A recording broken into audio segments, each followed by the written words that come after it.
एडजी पर आपका फिर से स्वागत है आपके पर्सनल एआई ट्यूटर के साथ। मैं गौरव हूं और मेरे साथ हैं स्वाति। आज हम class 12 health in physical education यानी सीबीएसई क्लास 12 के chapter children and women in sports को स्टेप बाय स्टेप समझेंगे। नोटबुक हो तो साथ रख लो, लेकिन आप बस आराम से सुनकर भी रिवाइज कर सकते हो। बिल्कुल। इस चैप्टर में हम WHO एक्सरसाइज गाइडलाइंस, पोस्चर और common postural deformities, women participation के फिजिकल, साइकोलॉजिकल और social benefits, menarche, menstrual dysfunction और फीमेल एथलीट ट्रायड को कनेक्ट करेंगे। बीच बीच में मैं तुम्हें क्वेश्चंस दूंगी, इसलिए सिर्फ सुनना नहीं, मन में अपना आंसर भी बनाना। एक सिंपल लर्निंग मैप याद रखो। पहले फिजिकल एक्टिविटी की ज़रूरत और एज वाइज गाइडलाइंस, फिर पोस्चर और डिफॉर्मिटीज, उसके बाद विमेन इन स्पोर्ट्स के बेनिफिट्स और अंत में मेंस्ट्रुअल हेल्थ तथा फीमेल एथलीट ट्रायड। एग्जाम में ये chapter definition, classification, benefits, corrective measures और लॉन्ग आंसर के रूप में आ सकता है। चलो एक क्लासरूम मोमेंट से शुरू करते हैं। अगर कोई बच्चा पूरा दिन स्क्रीन के सामने बैठा रहे, तो क्या केवल उसका पढ़ाई करना हेल्दी डेवलपमेंट के लिए पर्याप्त होगा? तुम्हारा आंसर सोचो। चैप्टर का सेंट्रल आइडिया यही है कि प्ले और स्पोर्ट्स शरीर के साथ मेंटल, इमोशनल और सोशल ग्रोथ के लिए भी जरूरी है। करेक्ट आंसर है नहीं। Regular physical activity self confidence और सेल्फ एस्टीम बढ़ा सकती है, इमोशंस को कंट्रोल करने में मदद करती है, स्ट्रेस, एंग्जाइटी और डिप्रेशन को कम कर सकती है, हेल्दी वेट मेंटेन करती है और सोशल इंटरेक्शन बढ़ाती है। चैप्टर यह भी बताता है कि फिजिकल एक्टिविटी एकेडमिक परफॉर्मेंस को सपोर्ट कर सकती है। और स्पोर्ट्स सिर्फ एक्सरसाइज नहीं है। सचिन तेंदुलकर का मैसेज था कि हर चाइल्ड, गर्ल और बॉय को स्पोर्ट खेलने का राइट मिलना चाहिए। Sports strength, determination, humility, mutual respect, resilience और स्पोर्ट्समैनशिप सिखाते हैं। जीत को डिग्निटी से एक्सेप्ट करना और डिफीट को ह्यूमिलिटी से लेना भी इसी लर्निंग का हिस्सा है।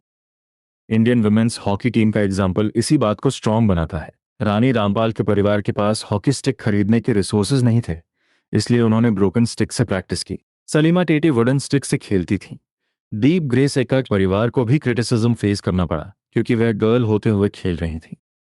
यहाँ एग्जाम और लाइफ दोनों का पॉइंट है। टैलेंट को जेंडर, कलर, कास्ट, क्रीड या रेस के आधार पर रोकना स्पोर्ट्स की स्पिरिट के खिलाफ है। अपॉर्चुनिटी मिले तो स्पोर्ट्स वुमेन को डिग्निटी, सेल्फ रिस्पेक्ट और अपनी एबिलिटी शोकेस करने का प्लेटफॉर्म देता है। अब इसी फाउंडेशन से WHO गाइडलाइंस की तरफ बढ़ते हैं। WHO फिजिकल इनएक्टिविटी को ग्लोबल मोर्टालिटी का फोर्थ लीडिंग रिस्क फैक्टर बताता है। गाइडलाइंस का पर्पस है फ्रीक्वेंसी, ड्यूरेशन, इंटेंसिटी, टाइप और total amount of physical activity को समझाना, ताकि लाइफस्टाइल डिजीजेस का रिस्क कम हो। अंडर 5 एज ग्रुप में एक्टिविटी के साथ सेडेंट्री बिहेवियर और स्लीप भी इक्वली इंपॉर्टेंट कंपोनेंट्स हैं। एक सेकंड पॉज करके सोचो। अंडर 5 बच्चे के लिए गाइडलाइन का मतलब केवल एक्सरसाइज करवाना है? नहीं। लेस सिटिंग, एक्टिव प्ले और सफिशिएंट स्लीप का बैलेंस चाहिए। मेडिकल कंडीशन या डिसेबिलिटी वाले बच्चे एक्टिविटीज शुरू करने से पहले हेल्थ प्रोफेशनल की एडवाइस ले। ये रेकमेंडेशंस जेंडर, रेस, कल्चर या फैमिली स्टेटस पर डिपेंड नहीं करती।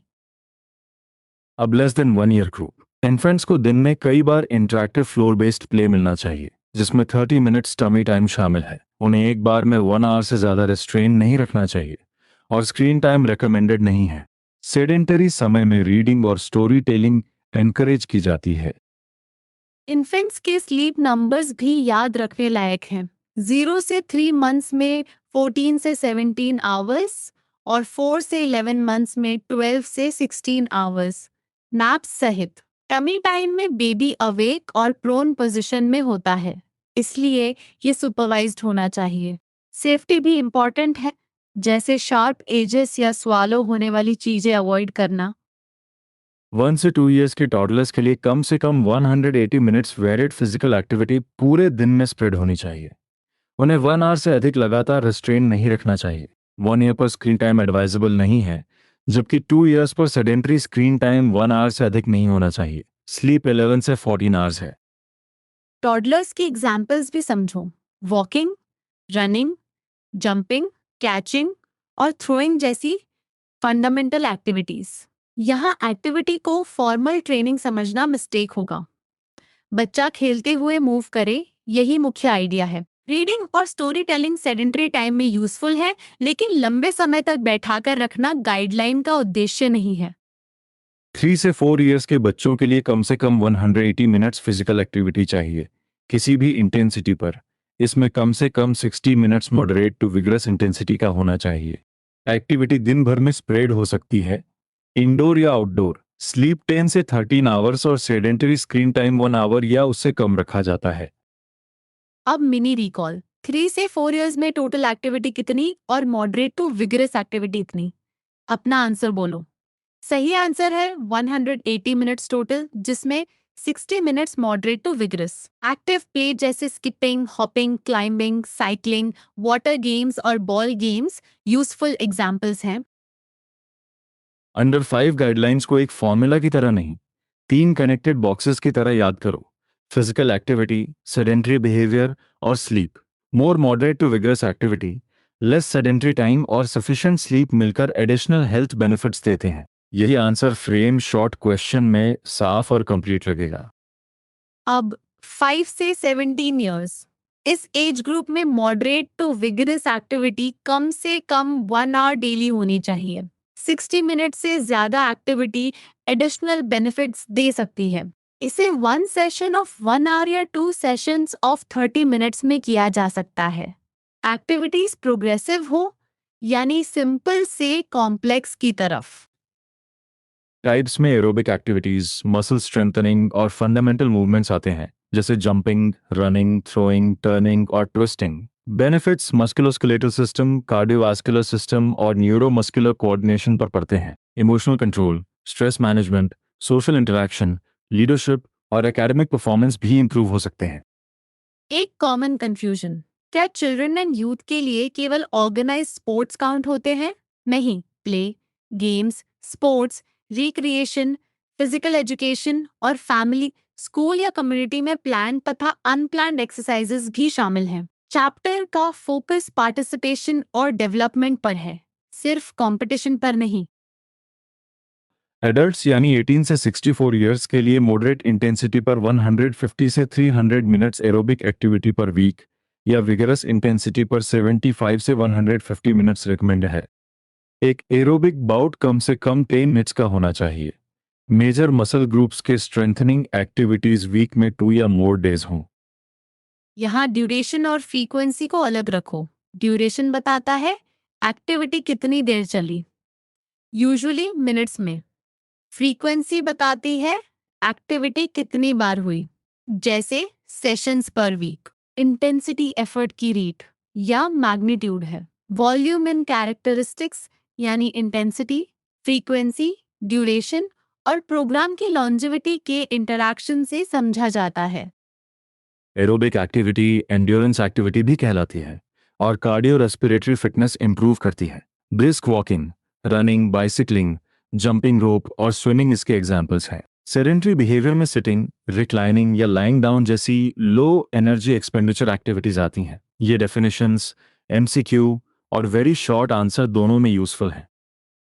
65 इयर्स और अबव ओल्डर एडल्ट्स के लिए भी मॉडरेट टू विगरस इंटेंसिटी 150 से 300 मिनट्स मॉडरेट एरोबिक एक्टिविटी या 75 से 150 मिनट्स विगरस एक्टिविटी रिकमेंडेड है।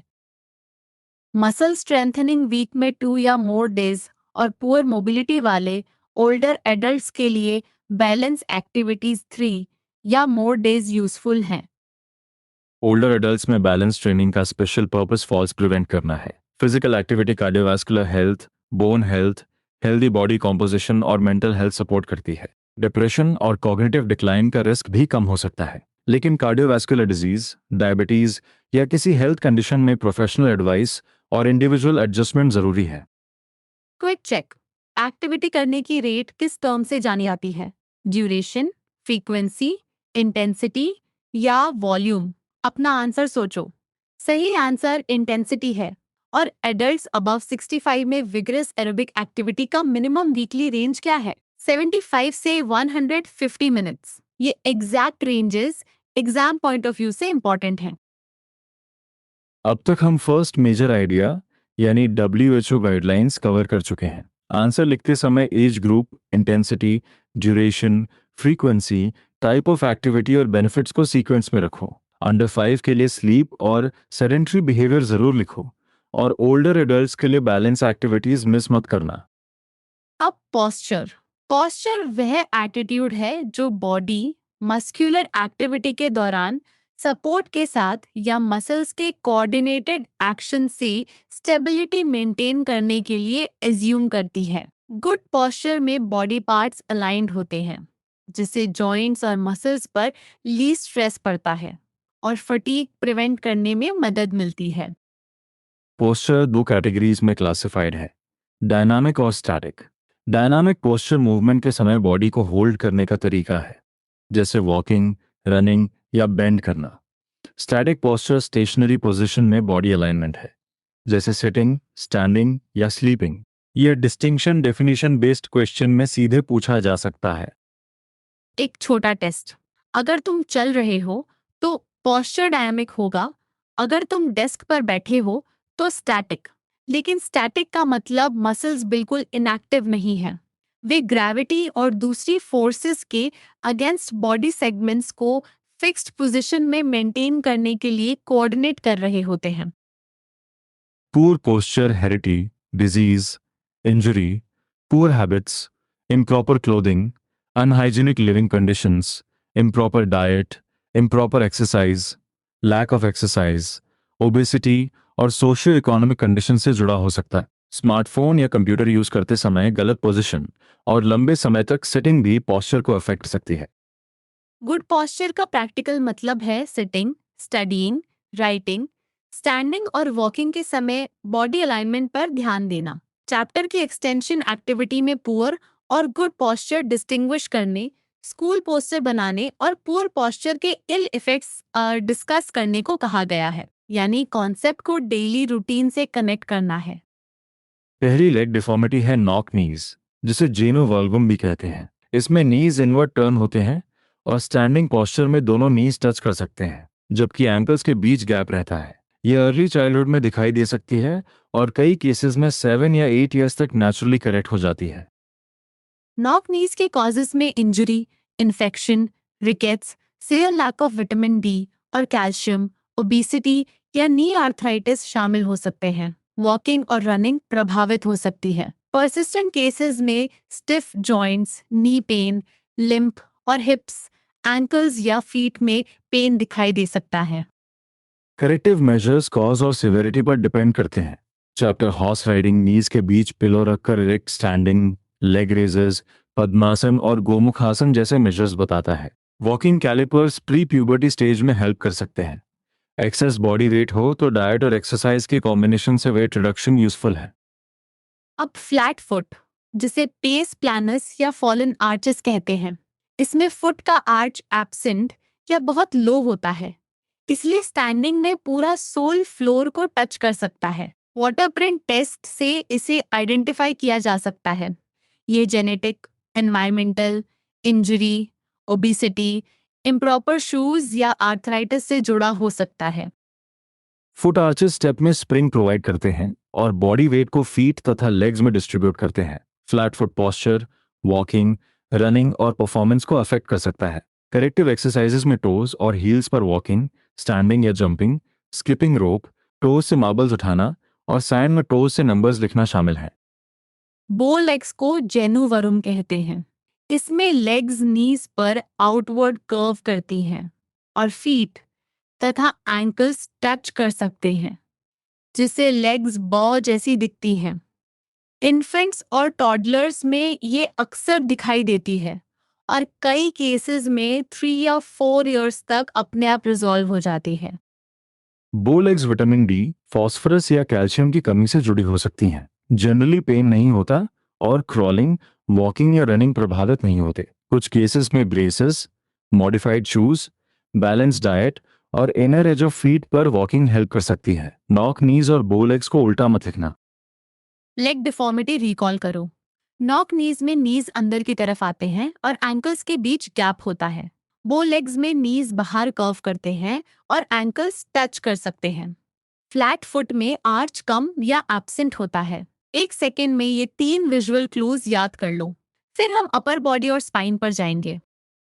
राउंड शोल्डर्स में शोल्डर्स आइडियल अलाइनमेंट से फॉरवर्ड बेंड होते हैं और अपर बैक नैरो कर्व जैसा दिख सकता है। Poor posture habits, smartphone, tablet, computer, driving, heavy weight carry करना और लंबे समय तक सिटिंग इसके कॉजेज हो सकते हैं। आगे चलकर नेक पेन और शोल्डर मोबिलिटी की प्रॉब्लम हो सकती है। राउंड शोल्डर्स करेक्ट करने के लिए chest stretch, T stretch, wall stretch, hand clasp stretch, planks, pull ups और रिवर्स शोल्डर स्ट्रेच बताए गए हैं। स्पाइन स्ट्रेट रखने की हैबिट भी इंपॉर्टेंट है। चक्रासन और धनुरासन ऐसे योग आसनास यूजफुल हो सकते हैं। करेक्टिव एक्सरसाइज हमेशा प्रॉपर एडवाइस के साथ करना चाहिए। काइफोसिस को हंचबैक या राउंड अपर बैक कहते हैं।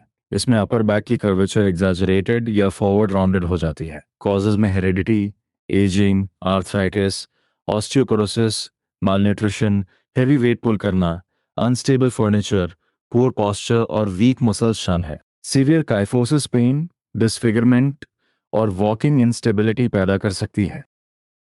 काइफोसिस के करेक्टिव मेजर्स, बैक स्ट्रेंथनिंग और flexibility exercises, physical therapy, swimming, gym ball exercises, bands और धनुरासना, चक्रासना तथा भुजंगासना है।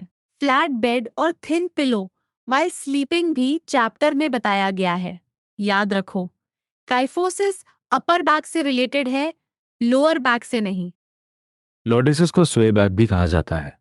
इसमें लोअर बैक की नॉर्मल कॉन्केविटी एग्जैजरेट हो जाती है। Obesity, improper muscle development, muscular या skeletal disease, accident, poor posture और मॉलन्यूट्रिशन कॉजेज हो सकते हैं। चिल्ड्रन में हिप मसल्स की वीकनेस या टाइटनेस के कारण ये दिखाई दे सकती है और ग्रोथ के साथ इम्प्रूव भी हो सकती है। लॉर्डिस में weight reduction, physical therapy, good posture और बैलेंस डाइट हेल्पफुल है। पेल्विक स्ट्रेंथनिंग के लिए सिटअप्स, वॉल के against sitting, trunk backward push करना और बैक पर लेटकर अपर एक्सट्रीमिटीज तथा लेग्स रेज करना बताए गए हैं। धनुरासन और हालसना भी यूजफुल हो सकते हैं। सीवियर केसेस में ब्रेसेस या सर्जरी की जरूरत पड़ सकती है। स्कोलियोसिस स्पाइन की साइडवेज या लैटरल कर्वेचर है। स्पाइन सी या एस शेप में बेंड, ट्विस्ट या रोटेट हो सकती है। ये ग्रोथ स्पर्ट से पहले प्यूबर्टी के आसपास गर्ल्स में अधिक कॉमनली दिखाई दे सकती है। Causes cerebral palsy, muscular dystrophy, arthritis, paralysis, rickets, heavy weight lifting और रॉन्ग पोस्चर हो सकते हैं, लेकिन कई केसेस में कॉज अननोन रहता है। माइल्ड स्कोलियोसिस में ट्रीटमेंट जरूरी न हो, लेकिन कुछ चिल्ड्रन को कर्व वर्सन होने से रोकने के लिए ब्रेस या सर्जरी की जरूरत पड़ सकती है। हॉरिजॉन्टल बार्स पर हैंगिंग, सी शेप्ड कर्व के opposite side swinging, slow aerobic activity, breast stroke, trikonasana और अधोमुखासन करेक्टिव मेजर्स के रूप में बताए गए हैं। अब स्पाइन डिफॉर्मिटीज का फास्ट कंपैरिजन। काइफोसिस अपर बैक की एग्जैजरेटेड फॉरवर्ड कर्व है। लॉर्डोसिस लोअर बैक की एग्जैजरेटेड इनवर्ट कॉन्कैविटी है। स्कोलियोसिस साइडवेज कर्वेचर है जो सी या एस शेप बना सकती है। एग्जाम में लोकेशन और डायरेक्शन लिखोगे तो आंसर ज्यादा प्रिसाइज बनेगा। और एक safety point, corrective exercises physician या फिजियोथेरेपिस्ट की एडवाइस और सुपरविजन में करनी चाहिए। स्टूडेंट को हर डिफॉर्मिटी के लिए खुद से इंटेंस एक्सरसाइज प्रिस्क्राइब नहीं करनी चाहिए। एग्जाम में करेक्टिव मेजर्स लिखो, लेकिन प्रैक्टिकल लाइफ में सीवियरिटी, कॉज और इंडिविजुअल कंडीशन का ध्यान रखो। अब चैप्टर का दूसरा बड़ा theme, women participation in sports. Women's participation historically मौजूद रही है, लेकिन कई सोशल, साइकोलॉजिकल और इकोनॉमिक बैरियर्स के कारण उन्हें अपॉर्चुनिटीज नहीं मिली। टाइम के साथ पार्टिसिपेशन और पॉपुलैरिटी बढ़ी है, फिर भी पार्टिसिपेशन रेट्स और लीडरशिप रोल्स में जेंडर डिस्पैरिटी का इशू डिस्कस किया गया है। स्पोर्ट्स विमेन को सिर्फ मेडल्स नहीं देता, यह communication, team work, leadership, respect, social interaction, coordination और कोऑपरेशन डेवलप करता है। Sport colour, caste, creed, sex या रेस के आधार पर डिस्क्रिमिनेट नहीं करता। वह हार्ड वर्क और एथलीट की वैल्यूज को रिस्पेक्ट करता है। इसी वजह से स्पोर्ट्स सोशल एम्पावरमेंट और जेंडर इक्विटी का मीडियम बन सकता है। फिजिकल बेनिफिट से शुरू करते हैं। स्पोर्ट्स लाइफस्टाइल डिजीजेस जैसे डायबिटीज, हाई ब्लड प्रेशर और ओबेसिटी की चांसेस कम करने में हेल्प करता है। विमेन में ऑस्टियोपोरोसिस का रिस्क अधिक हो सकता है, इसलिए स्पोर्ट्स बोन डेंसिटी इंप्रूव करने और स्ट्रॉन्गर बोन्स मेंटेन करने में यूजफुल है। रेगुलर एक्सरसाइज टोन मसल्स और कार्डियोवेस्कुलर फिटनेस भी सपोर्ट करती है। साइकोलॉजिकल बेनिफिट्स में stress management, control over emotions, confidence, self esteem और लीडरशिप आते हैं। डिफिकल्ट गेम सिचुएशंस हैंडल करने से इमोशनल स्ट्रेंथ डेवलप हो सकती है। Small wins sense of achievement देती हैं और पार्टिसिपेशन से विमेन अपने सेल्फ वर्थ को बेटर रियलाइज कर सकती हैं। एग्जाम में फिजिकल और साइकोलॉजिकल बेनिफिट्स को मिक्स मत करना। सोशल बेनिफिट्स में कोऑर्डिनेशन, कम्युनिकेशन, इंटर रिलेशनशिप्स और कोऑपरेशन है। टीम में प्लेयर्स और ऑफिशियल्स के साथ कम्युनिकेट करना वुमेन को वोकल और एक्सप्रेसिव बनाता है। फील्ड पर रिलेशनशिप्स मेंटेन करना, दूसरों का रिस्पेक्ट करना और हार्मनी से वर्क करना सोशल लाइफ में भी ट्रांसफर हो सकता है। एक active recall challenge, stress management, confidence और सेल्फ एस्टीम किस कैटेगरी में आएंगे? सोशल नहीं, साइकोलॉजिकल बेनिफिट्स, कोऑर्डिनेशन, कम्युनिकेशन और कोऑपरेशन। ये social benefits, bone density, toned muscles और कार्डियोवैस्कुलर सिस्टम। ये फिजिकल बेनिफिट्स। 3 हेडिंग्स बनाकर आंसर लिखोगे तो लॉन्ग क्वेश्चन ऑर्गेनाइज लगेगा।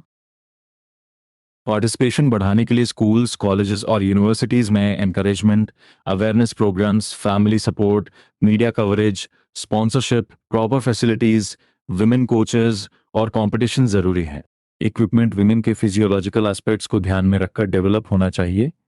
Constitution of India gender equality support करता है और स्पोर्ट्स एम्पावरमेंट का रास्ता खोलता है।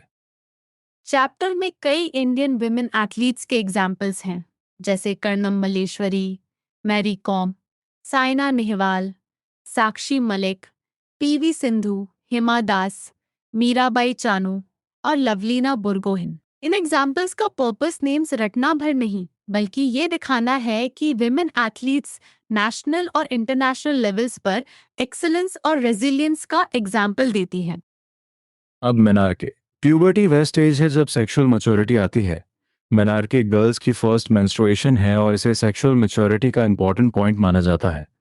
ये फीमेल रिप्रोडक्टिव सिस्टम के मैच्योर होने और बॉडी के पोटेंशियल प्रेगनेंसी के लिए प्रिपेयर होने से एसोसिएटेड है। मेनार्शे की एज जेनेटिक, न्यूट्रिशनल, हेल्थ और सोशियो इकोनॉमिक फैक्टर से प्रभावित हो सकती है।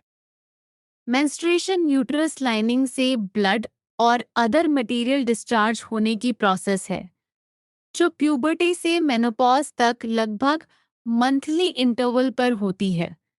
प्रेगनेंसी को छोड़कर चैप्टर में सामान्य साइकिल रेंज 21 से 35 डेज बताई गई है।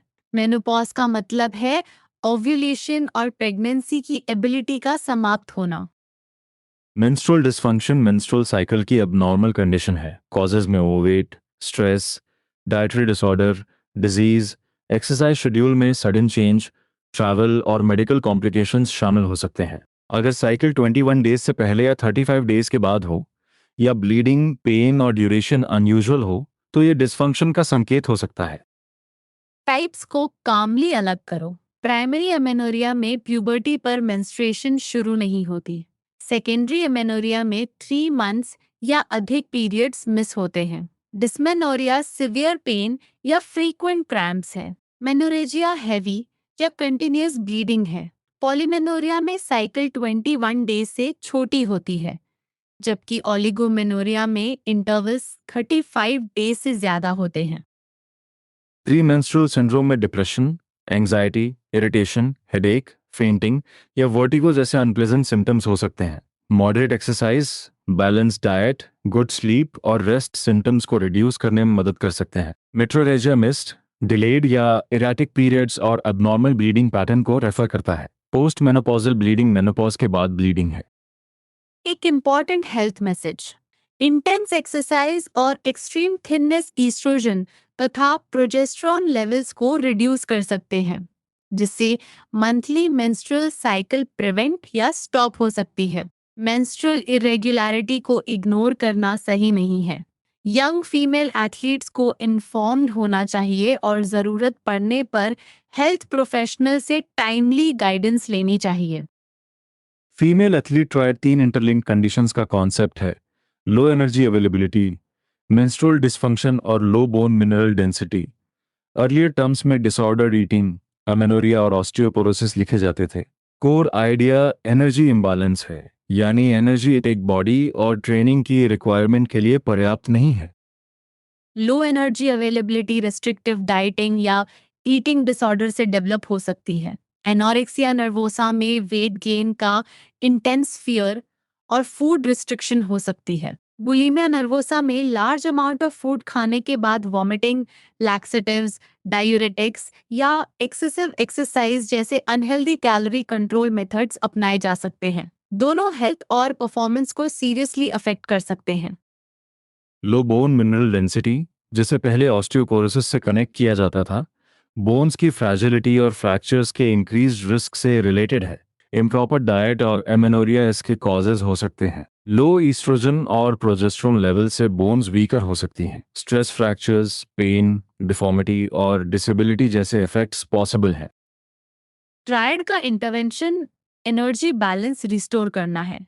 रेगुलर मेंस्ट्रुअल साइकिल वापस लाना, एडिक्वेट कैलोरीज लेना, ट्रेनिंग एनर्जी को मैच करना और बोन मिनरल डेंसिटी इंप्रूव करना की गोल्स हैं। वेट गेन रिकवरी का स्ट्रॉन्ग प्रेडिक्टर हो सकता है। Family based therapy, cognitive behavioural therapy और स्पोर्ट्स न्यूट्रिशनिस्ट की सपोर्ट भी यूजफुल इंटरवेंशंस के रूप में दी गई हैं। फाइनल एग्जाम ड्रिल करते हैं। अगर क्वेश्चन हो explain any 5 postural deformities with corrective measures, तो हर डिफॉर्मिटी के लिए 4 चीजें लिखो: नेम और ऑल्टरनेट टर्म, बॉडी अलाइनमेंट या लोकेशन, कॉजेस या इफेक्ट्स, और करेक्टिव मेजर्स। विमेन बेनिफिट्स वाले आंसर में फिजिकल, साइकोलॉजिकल और सोशल हेडिंग्स रखो। फीमेल एथलीट ट्रायड में 3 कंपोनेंट्स और एनर्जी इम्बैलेंस जरूर लिखो। आज का फाइनल रिकैप सुनो और फिर खुद से बोलकर दोहराओ। WHO गाइडलाइंस में एज, एक्टिविटी, सेडेंट्री बिहेवियर और स्लीप का बैलेंस है। पोस्चर में नॉक नीज, flat foot, round shoulders, kyphosis, lordosis, scoliosis और बो लेग्स को पहचानना है। विमेन पार्टिसिपेशन फिजिकल, साइकोलॉजिकल और सोशल बेनिफिट्स देती है। मेनार के फर्स्ट मेंस्ट्रुएशन है और फीमेल एथलीट ट्रायड में लो एनर्जी अवेलेबिलिटी, मेंस्ट्रुअल डिसफंक्शन और लो बोन डेंसिटी जुड़े हैं। कॉमन मिस्टेक है काइफोसिस, लॉर्डोसिस और स्कोलियोसिस की लोकेशंस मिक्स करना। अब नोटबुक में 3 शॉर्ट आंसर्स लिखो और एक्जी में किसी एक डाउट को सोक्रेटिक क्वेश्चंस के साथ सॉल्व करो। धीरे धीरे कॉन्सेप्ट मास्टरी बनती है। अगले रिवीजन तक अपना ध्यान रखो और याद रखो, स्पोर्ट्स अपॉर्चुनिटी सबके लिए होनी चाहिए।